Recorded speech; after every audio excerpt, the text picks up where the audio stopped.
اب دیکھیں سود کھانے والے سے، یعنی جو سود ایک حرام چیز ہے، اور اس کے نہ ماننے والوں کو اللہ تعالیٰ نے کہا ہے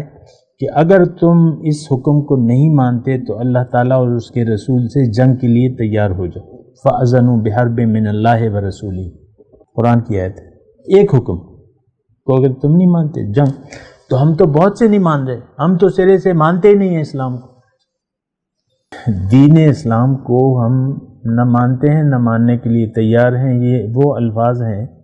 جو اس پہ یعنی دلیل جو ہے وہ ہمارا عمل ہے۔ دین کو نہ ہم مانتے ہیں، نہ اللہ کے سامنے سر جھکانے کے لیے تیار ہیں، نہ بندگی کے لیے تیار ہیں۔ تو بہرحال اس وقت بھی ہم، جیسے کہ یہودیوں نے حضور صلی اللہ علیہ وسلم سے جنگ کی، تو اسی طرح ہم بھی حالت